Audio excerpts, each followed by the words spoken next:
Welcome, everybody, to Spirituality Adventures. This is a non-judgmental place to explore spirituality, and we're so glad you're here. This is a viewer and listener-supported podcast, so we greatly appreciate your support. If you're watching on YouTube, be sure and subscribe to my YouTube channel. Be sure and like, share, and subscribe to any of the social media content platforms that you're using. And then if you go to our website, spiritualityadventures.com, you can make a one-time donation, or with a monthly subscription, you'll gain access to our bonus content. We greatly appreciate it. Thank you for tuning in. All right, welcome everybody to Spirituality Adventures. We're glad you're tuning in with us for this episode. And today I have Sister Rose McLarney with us today. Thank you, Rose, for joining us. You're welcome. My good friend Michelle Kylo serves on the board of the CCR, Center for Conflict Resolution. And Michelle and I have been friends over the last 3.5, 4 years. In fact, she was one of the early interviews I did when I started this podcast. And I was trying to get somebody from CCR and talk about restorative justice. And so I finally got your name and tracked you down. So thank you so much for joining us today. Before we get into, the theme of restorative justice, which is what I really want to leave time to talk about, kind of dig in a little bit, because I'm fascinated with that concept and that topic. But I want to get a little bit of your story. I always like to get people's backgrounds and where you were born, where you grew up. Maybe your family background and some of your spiritual journey as well. So where were you born? Where'd you grow up? Well, I grew up north of Kansas City near Gower, Missouri. Went to school in Gower, church in Easton, and our address was Hempel. And my father and 4 brothers did most of the farming, and my sister and I did the housework and the chickens and garden and other things like that. So this is a big private family farm. Yes.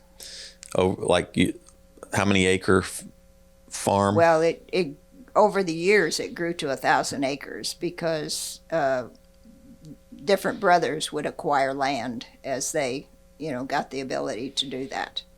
And so it was turned out to be 1,000 acres. Okay. And my youngest brother still farms, but does it by himself now. So he has downsized. And but same area, same land. Area, yeah. Same area. Yeah. Yeah. How many siblings do you have?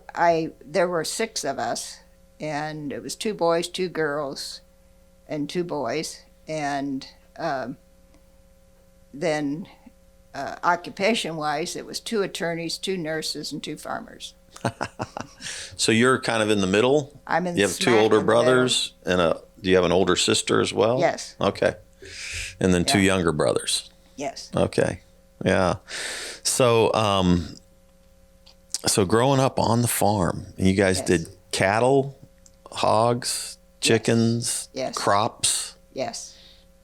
Man. Yeah. I said they didn't have child labor laws on the farm. Right, I know.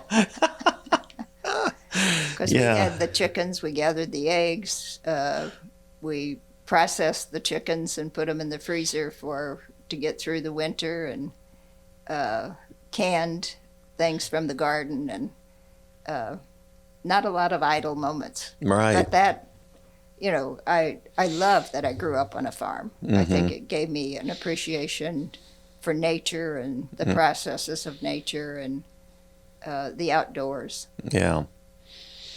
Yeah, I developed that appreciation, but just because I ended up loving backpacking, and I got into backpacking and just came to it that way, but did not grow up on a farm. I've never had a chicken, never had a hog, never had a cow, never had a horse, I've only had a few cats and a few dogs in my life. That's it.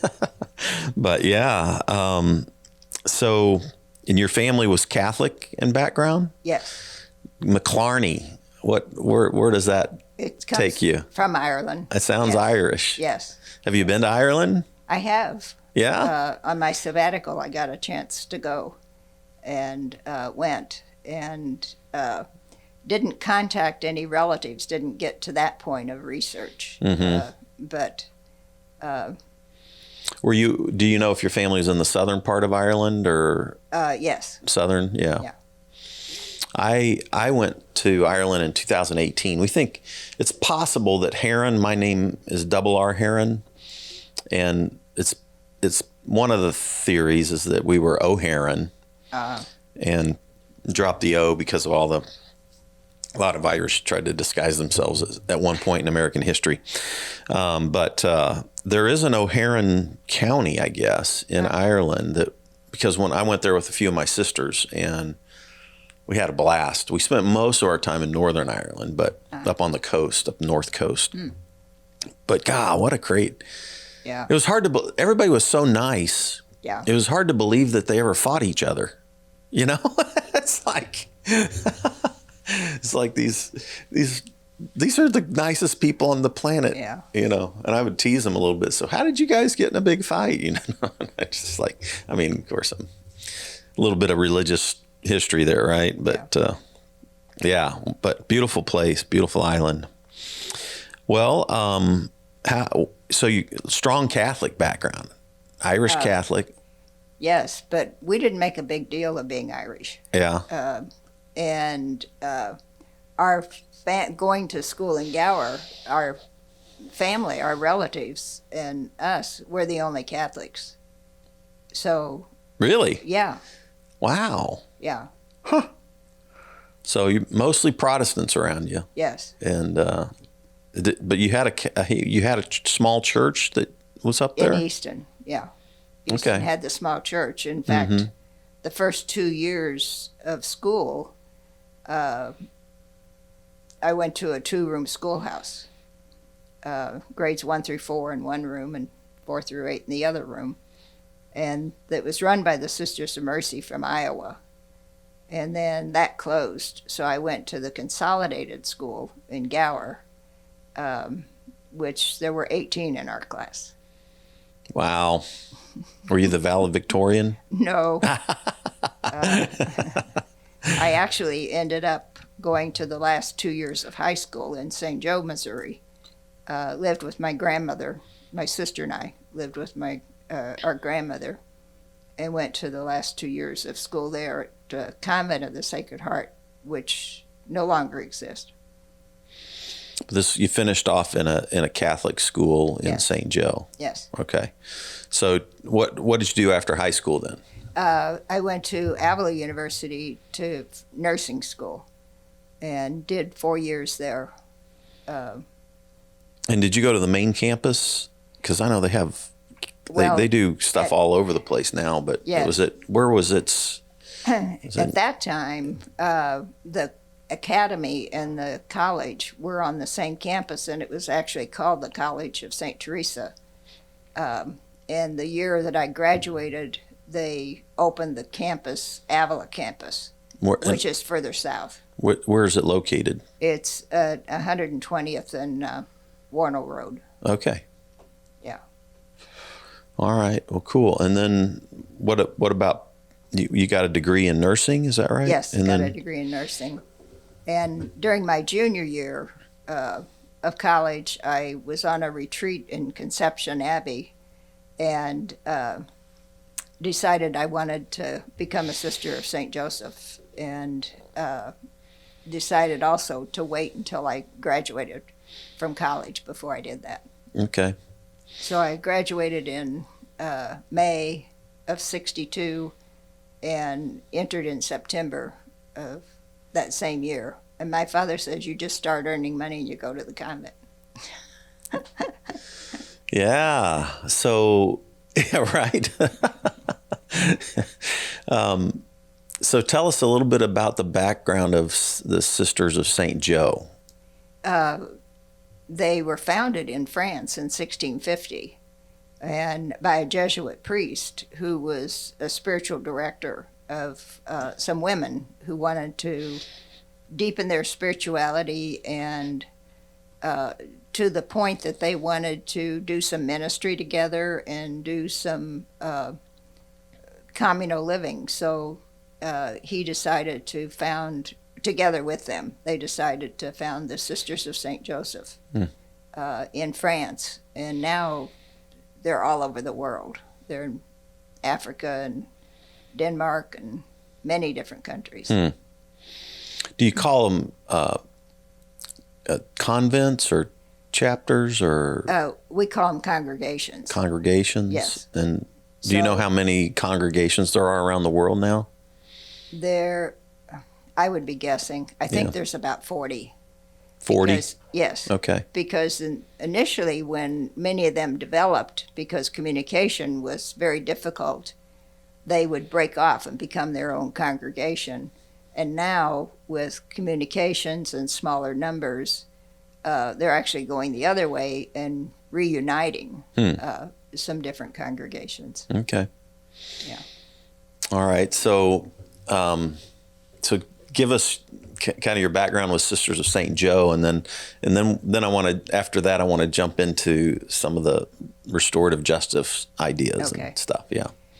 Well, when I entered the Sisters of St. Joseph, it was prior to the Vatican Council, which made us look at who's in the church, who's involved in the church, what are their roles, and how are they living. And for the Sisters of St. Joseph, that meant looking at when we were founded, what was the intent and what was the spirituality, and to go back to that. And so that was when we changed the habit. That we had been wearing the habit, and that was, we were meant to be people to go out and be among the people and meet the needs of the people. And it was easier to do that if you wore the dress of the day rather than a habit. So we stopped wearing the habit, and also we had more of a say in what we would be doing and where we would be. But for my first assignment was prior to those changes, and so I was assigned to St. Joseph Hospital in Augusta, Georgia, and went there and did various roles in healthcare there. But one of the things I discovered while I was there, I just had the opportunity to develop some new programs, and ended up developing new things, like there was no home health care in the area, and the hospital decided to take on that role and asked me to head it up. So I established a home health care program, and during that time I was doing that, hospice was beginning to spread in the United States, and I said, that makes a lot of sense. So we implemented hospice, and I discovered that I had energy and could do that kind of thing. So beginning new programs got in my blood. Very good. So 20 years in Augusta, Georgia. Yes. I told you my mother is from Savannah, and we have some relatives in Augusta. So I've been down there. I know it. Good stuff. And then where did you go from Augusta? Well, I was elected to leadership role with the Congregation of St. Joseph, and that was back in St. Louis. So I did that for 8 years, and during that time was when I really got to go to the various places where we have sisters' missions and see different things, and just to help coordinate things across the congregation. And that was really interesting. I became aware of so many things I hadn't been before. Really broadened my perspective on things. Interesting. So, take us to your interest in justice issues, where that developed while you were with the sisters. Yes. Right? Yes. Who influenced you at that point, and what got you kind of on that trajectory? Well, there was a sister Tobias Hagen that had a retreat center right outside of St. Louis. And she would have some speakers and nationally known people in spirituality that came there. And I had the opportunity to make some of those retreats, and that just broadened even more my thinking and perspective on things. And she was very justice oriented, and had a week-long gathering of our sisters from all over the U.S. that were interested in deepening social justice and what we were doing, and got to participate with that. So it just kept deepening my passion and commitment to social justice. Okay. Yeah. So, and you ended up from St. Louis, you had a couple of other places, right, before you landed in Kansas City? Well, I ended up taking the position with after I finished leadership, I ended up being the director of a new nonprofit organization, Center for Women in Transition, which was working with women coming out of prison.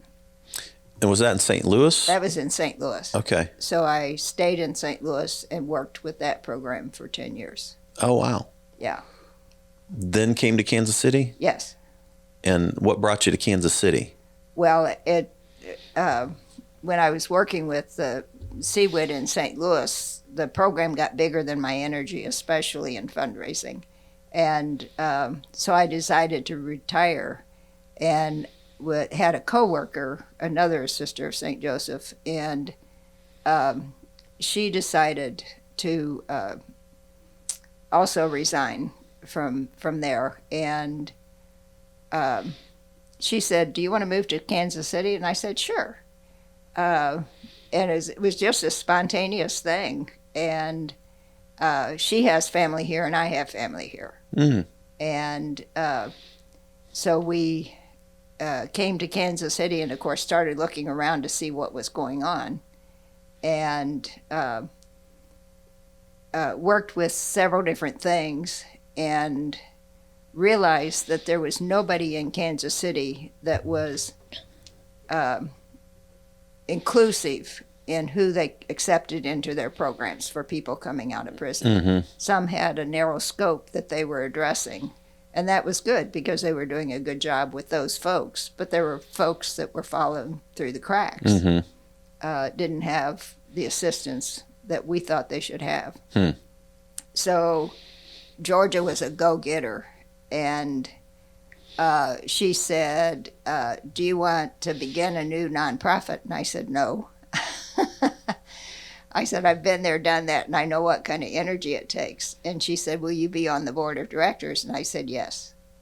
So she became the director, and I was chair of the board, and we created a board and created the organization, and that was 10 years ago. And this was the CCR? No, this was the women's. This was Journey to New Life. Oh, okay. Yeah. So Journey to New Life is a companion organization to the Center for Conflict Resolution. Okay. Yeah. But, the other thing that I did when I moved to Kansas City was I, of course, got together with Diane Kaiser, who was the executive director of CCR. Okay. And I haven't met her yet, or I may have met her briefly at I went to that big dinner party they had down in maybe, I don't know how long ago that was, a year ago or 8-9 months ago. I can't remember. Yeah. But I probably met her there. Yeah. And Diane asked if I would be on the board of Center for Conflict Resolution. So I joined the board. Okay. Yeah. Yeah, so that brings us together then, because Michelle Kylo is serves on the board, and she connected with you, and so I want to kind of step back and think about a big picture, and then kind of bring us into restorative justice. And so, as a pastor, I've pastored people on the right, people on the left, people everywhere in between. it's interesting to me. I think when most people think of justice, they typically think of, like Law and Order, punishing criminals, that part of justice. Then, and we could even call that punitive justice if you wanted to, right? Yes. The other thing that's interesting to me is like social justice is a real positive word for me. And I think, if you look at the message of the prophets, one of the things that was central to them was this message of mishpat, which is the Hebrew word for justice, which is really about social justice. It's mindfulness of those who are suffering in society, who are on the margins, who are on the outsiders, who are, for the poor, the widow, the orphan, all these vulnerable people, right? So that's all been a positive thing. But I know some of my friends on the right have demonized social justice because they think it's socialism and they don't want socialism and that kind of thing. Or soft on crime. Yeah, maybe that too, right? That could be another reason why they might demonize that, right? Yeah. They're socialists and they're soft on crime. Yeah, exactly. That's not my view, but I'm still, it's out there, right? It's floating around. Yeah. Then there might be other big categories of justice in our culture, but then we come to this restorative justice philosophy, theology. That's what I really want to dive into because I've been fascinated by it, and I've only run across this phrase, this term, restorative justice, maybe in the last 10 years in my reading. But every time I read about it, it's like, oh, well, that sounds like something I'm totally into, and it sounds very, very much like a Jesus approach to justice. Or even maybe a prophetic, Hebrew approach to justice. But yeah, so give us a big picture, and then help us start. Let's unpack restorative justice within that. Maybe start with the bigger cultural context of just justice in general, and then bring us to this social justice or this restorative justice concept. Well, restorative justice really looks at who's been harmed and what needs to happen to heal the harm. And the our criminal justice now is punitive, and it takes the perspective of if you punish them, they won't do it, without looking at why are they doing what they're doing. And if anybody experiences some of the restorative justice practices, the experience is totally different. An example is we have neighborhood accountability boards. And a first-time low-level offender comes to the neighborhood accountability board instead of going to court and sits there with the victim and some community members. And they get a chance to say what was going on in their life, why did they do what they did. And so everybody gains an understanding of, okay, what's the dynamic, what's going on here? And then what would it take to heal the harm? The victim gets heard and gets a chance to say, this is how I've been harmed and this is what I want in order to be healed. And community members get to say, well, what's our role in this, and how have we been harmed? How's the community been harmed? And then everybody decides what happens. But very frequently, part of the outcome of that is, what does the offender need so they don't do what they did? And it may be, a real example was a lady with a baby who was having teething problems, and she went into a drugstore and shoplifted some of that teething medicine to put on the babies. And she didn't have the money to buy it. that's a simple example, but that's just an example of how it works. And so the focus is on restoration rather than punishment. It wasn't going to do any good to punish her. Wasn't going to stop her need. Right. So it actually goes all the way back to the Native American way of handling conflict and handling when harm has been done. They sat in a circle and again listen to what's going on, what are the dynamics among us, and what needs to happen. So that's the basis of restorative justice, is the Native American way of solving differences and harm. Yeah, so let's tease that out a bit.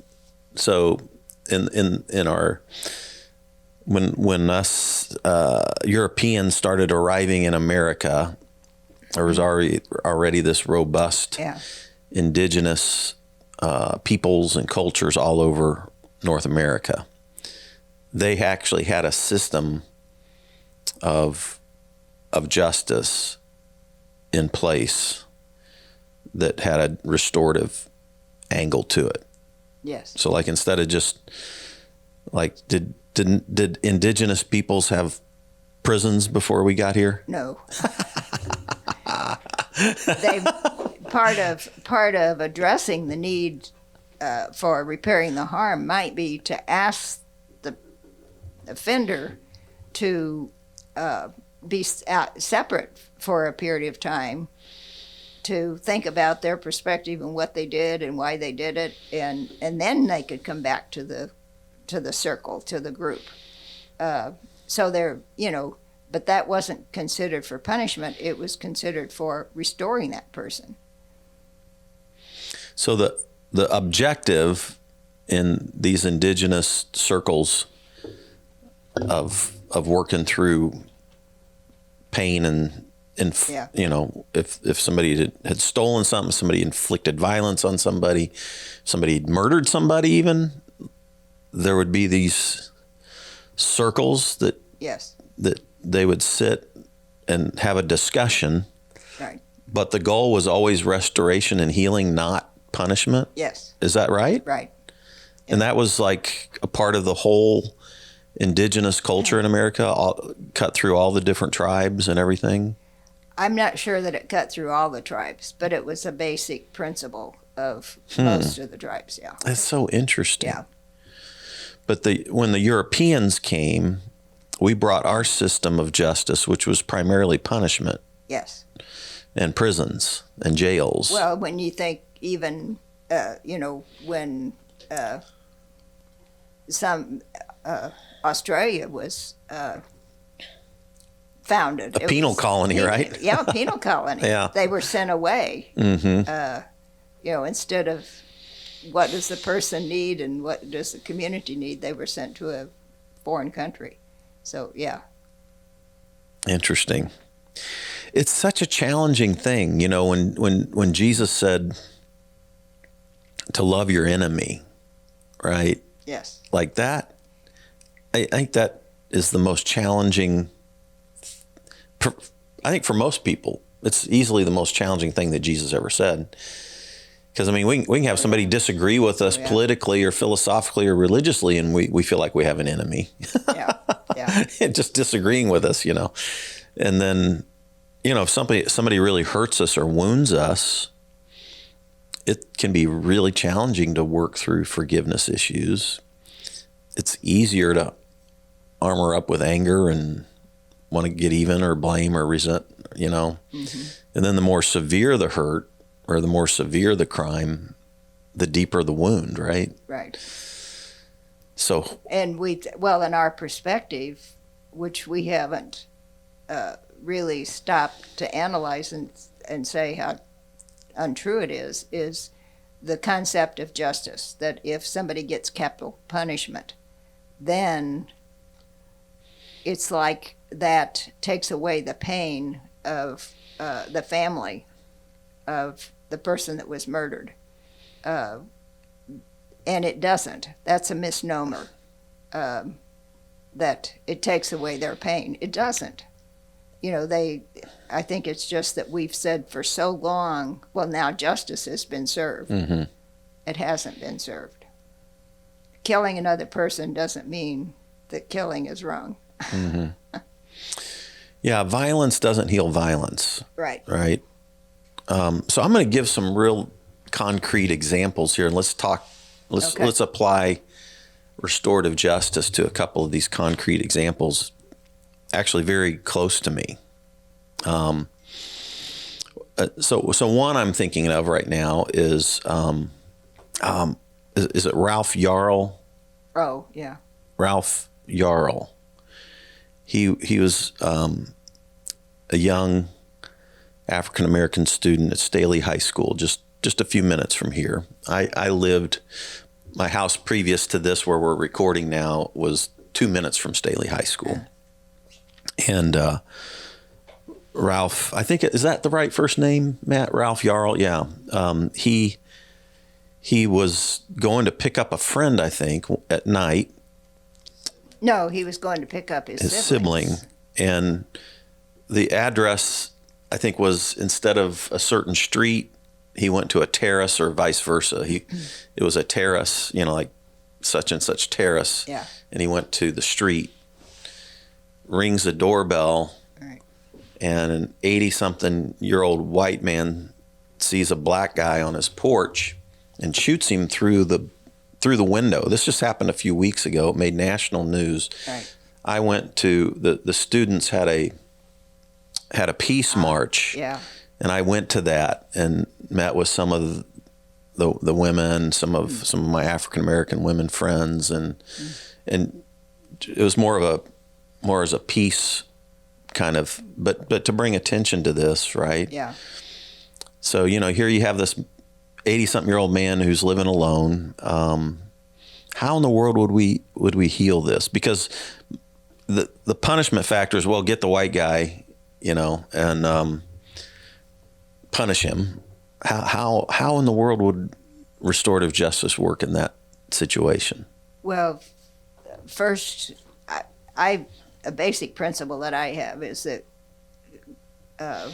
God created good, and so I view all people and all things as sacred that have been created by God. And taking that mindset, then I look at the white man who did it as good person. Something went wrong someplace.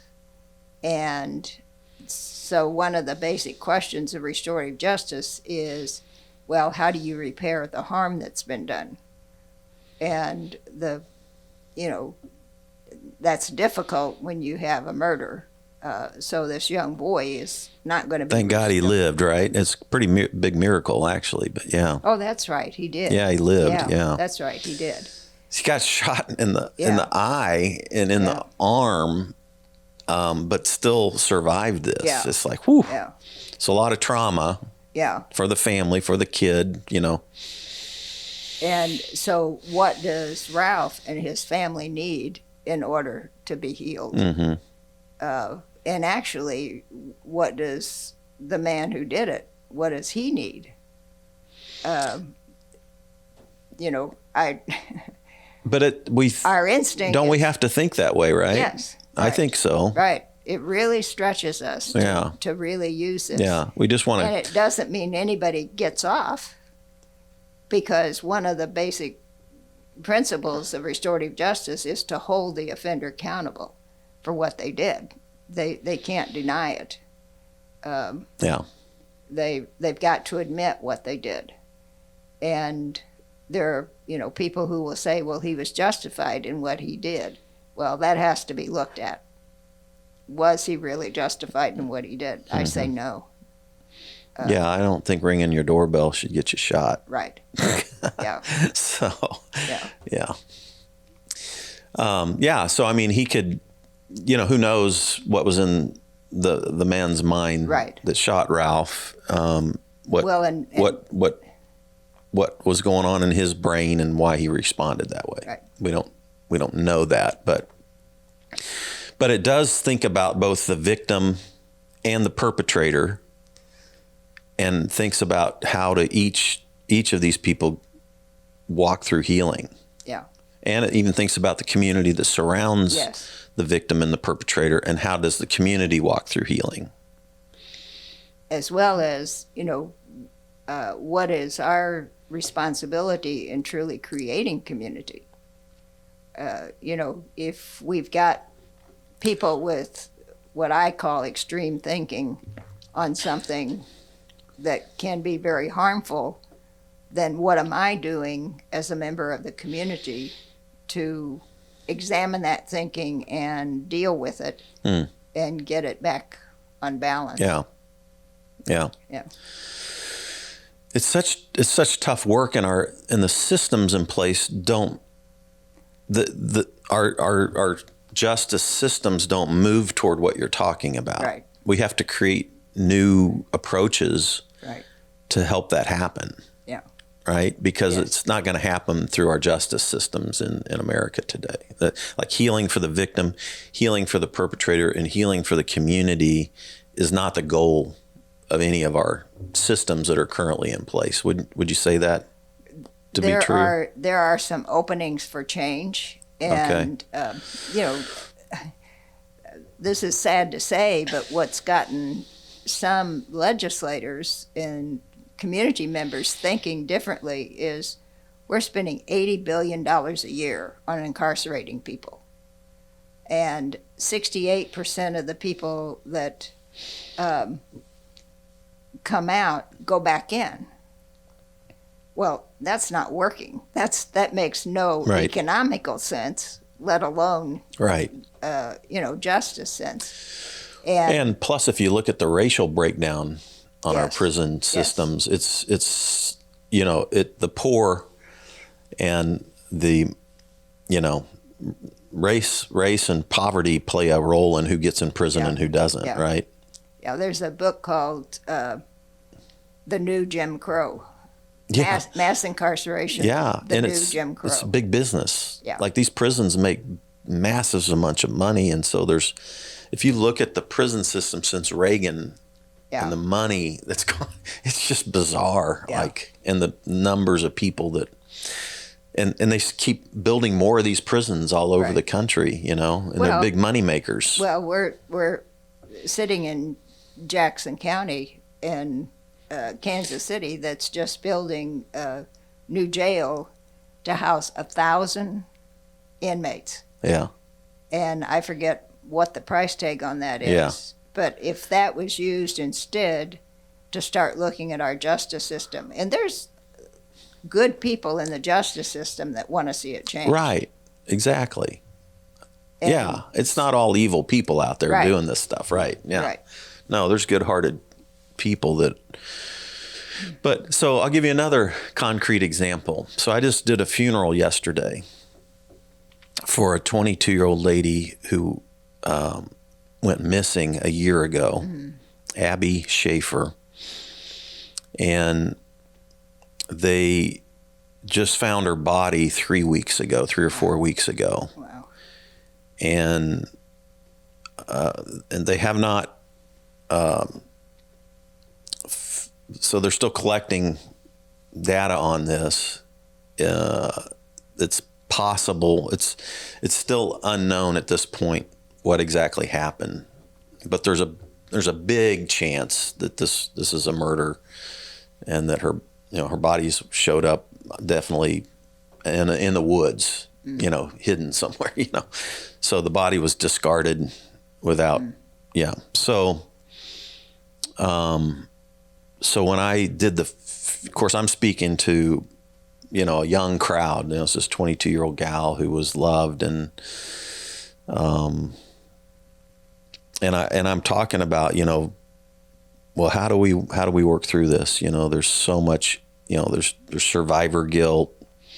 What could I have done differently? Could I have done something different that changed the situation? Would she still be alive? There's the anger toward the perpetrators of her death, who still are kind of almost unknown, even though they have some hints. there's all of, just the pain, the sorrow, the suffering, the trauma.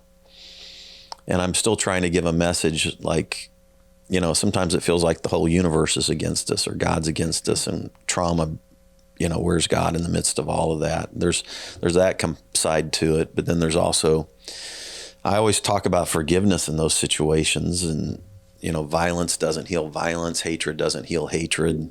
Only love can do that.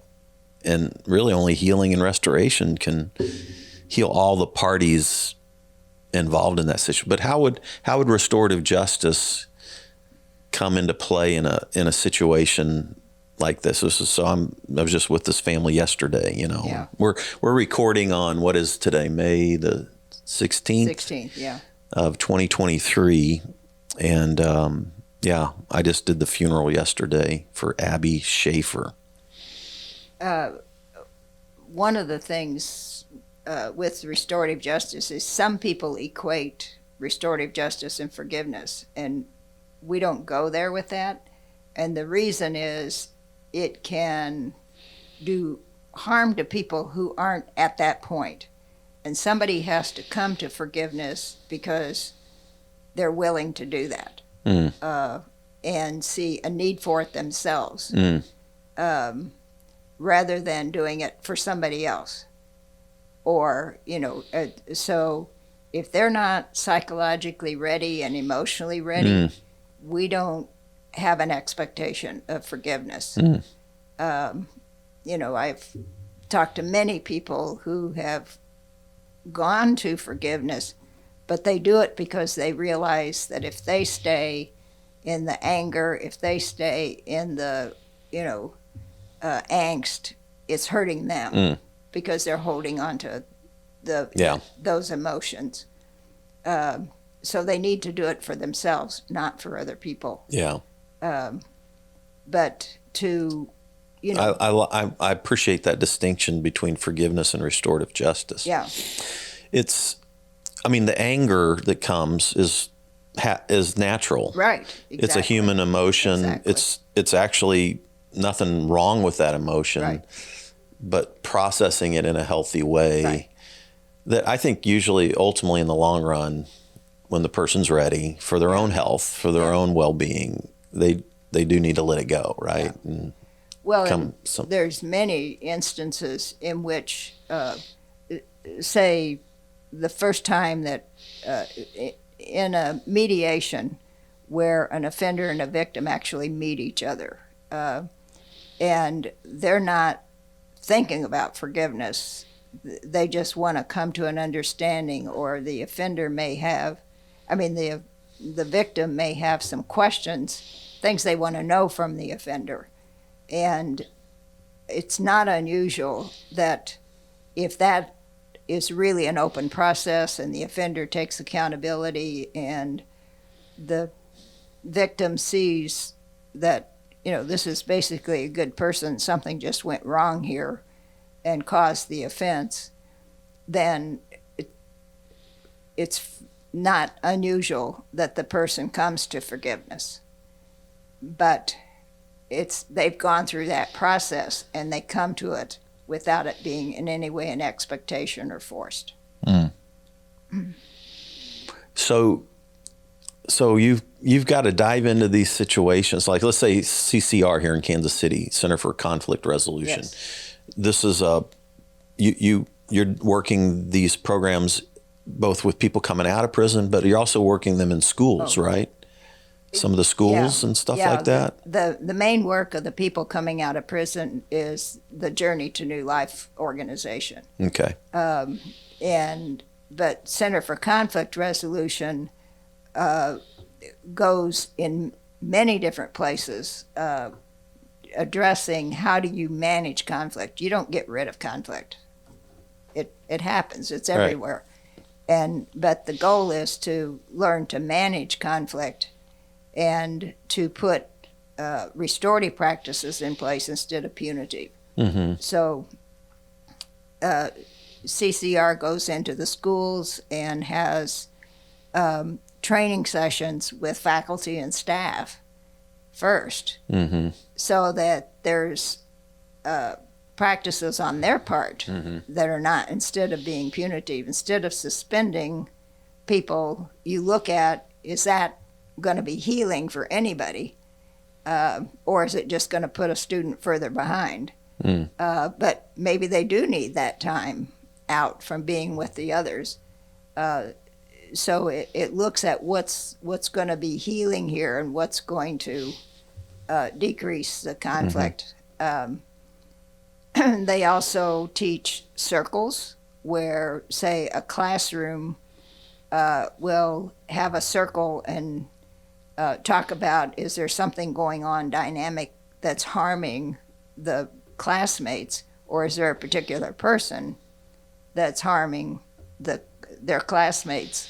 And once that person really hears and sees what's harming them and how it's harming them, they come to remorse on their own. Whereas they may come in saying, I had a reason for what I was doing. Yeah. But when they hear how they've harmed other people, that changes them. Yeah. So, I mean, like, let's say some kind of a violence breaks out in a school between maybe two students. And let's say CCR, Center for Conflict Resolution, is working in this school. What would, and let's say it's not a murder, but let's say somebody's been injured, harmed through physical violence. So there's a victim and there's a perpetrator in a school, let's say a high school. How in the world do you get people to the table? Like, how do you get people into circles like that? Who wants to? How did you have the influence to actually transact a circle where you would have the perpetrator, the victim, and some of the community around it or families around it? Yeah. Well, the first thing that we would do is to talk with the various parties involved to see what's their perspective, because one of the things is you don't ever want to re-victimize somebody. So you don't want to start thinking about a particular practice or a particular way of dealing with it that's going to just make it worse.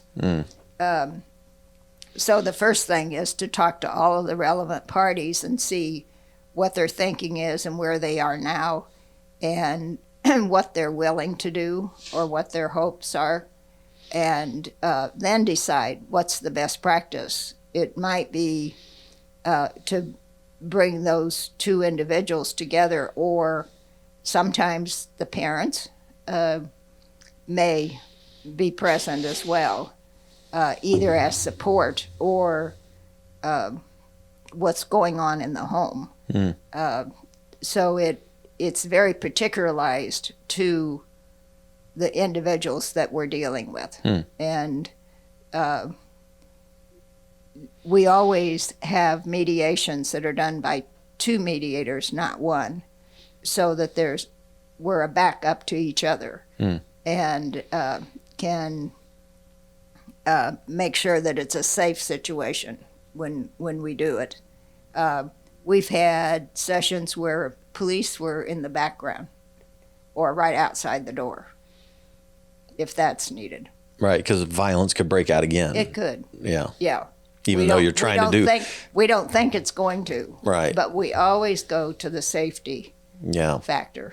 So can you think of a story, like a highlight reel for where maybe there was pretty severe victim, pretty severe perpetrator, a community that you actually saw this play out to where there was really some healing in both parties and in the community?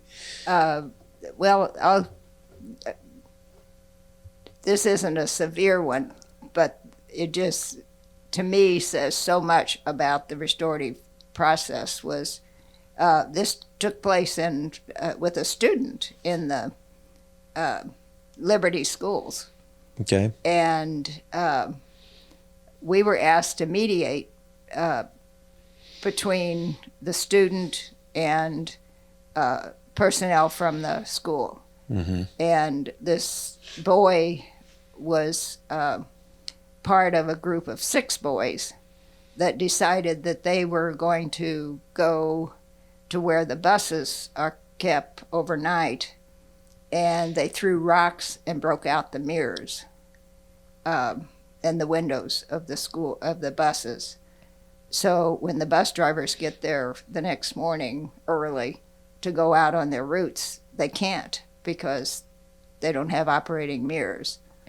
And so this is more than one boy that we were dealing just with this with one particular boy that vandalized these buses. Yeah. Okay. Yeah. And so the representative of the school got to say to this boy the implications on the school, all of the different things that, there were kids waiting on school, street corners waiting to be picked up, but they couldn't because the buses couldn't operate. The expense of it, the insurance involvement, he was able to say all of the different things. We learned from the boy what was going on in his life, and he had gotten involved with these other boys that liked violence, and that was what they were doing. So just because he wanted to be accepted with these other boys, he was doing these things along with them. And so we had this session, and he wasn't doing well in school. So at the end of the first mediation, he was given goals of what, and he agreed. You always have agreement of everybody. So he agreed that he would they had some kind of a notebook where they kept what all of their responsibilities were, the schoolwork and stuff, and when they were to have it done. So he was to complete that every day and attend school. He had been skipping a lot of school and attend school. And we would get back together in 2 weeks. And so we got back together in 2 weeks, and he had done what he said he would do. And the school representative said, I'm glad, I congratulate you, but I want to be sure this isn't just a one-time thing to make me happy. So I want us to get back together again in a month. And one of the things that was decided was that he would join a school-sponsored sport. So he could get involved with different kids and feel accepted and feel a part of things. And so he did that. And when we got back together in a month, he was on the honor roll at school. He was attending school on a regular basis, completing his assignment. And so that was the outcome of it. So it was, may seem minor, but when you think of somebody that's on the trajectory and the path of violence and getting in with the wrong people who are also doing that, it changed the trajectory. Yeah. And if you only punish him, it could just make him more angry and more violent and perpetuate that. This actually at least gave him the opportunity to change, to be restored himself, to change the trajectory of his life. Wow. Yeah. That's such a huge, that's just one example. That's one example. And you think about all the schools. Yeah. And all the violence and all the crimes and how much time and effort it takes to do that, right? I mean, this isn't like something you do in 15 minutes or, we can fix this in 30 minutes, Right. This is and even in that example, we talked with the parties involved prior to having a mediation. You don't just go and sit down and start. Yeah. Yeah. Yeah. So, wow. I love this concept. Yeah. It's just like, it's like, oh my gosh, the time that it takes to heal. But it's true in anything. I mean, Yeah. if like I've been in recovery for about 3.5 years, and working the 12 steps and stuff like that. And the time, like if I log the hours that I've put in to meetings and working the steps and making amends and all those kinds of things, healing takes time and work. Yes. It takes time and work. And if we're committed to, like, and I love this. I like starting out at Genesis 1 and 2. The original blessing, as Matthew Fox talks about. Yes. Do you know Matthew Fox? I've been trying to get an interview with Matthew Fox. He's still alive, but he wrote this book called, I think it's Original Blessing. Yes. It's a beautiful book of spirituality, but he kind of builds out of Genesis 1 and 2 and instead of Genesis 3, which is where so many theologians start. But that commitment to the value of every human being, the dignity and worth of every human being, because they're created in the image of God. We're all children of God. Right. And starting with that foundation, and then actually holding on to that, even in the midst of these situations where people do really horrible things. But how do we heal people? And just the execution of punishment doesn't even heal the families that are the victims, or the individuals that are the victims.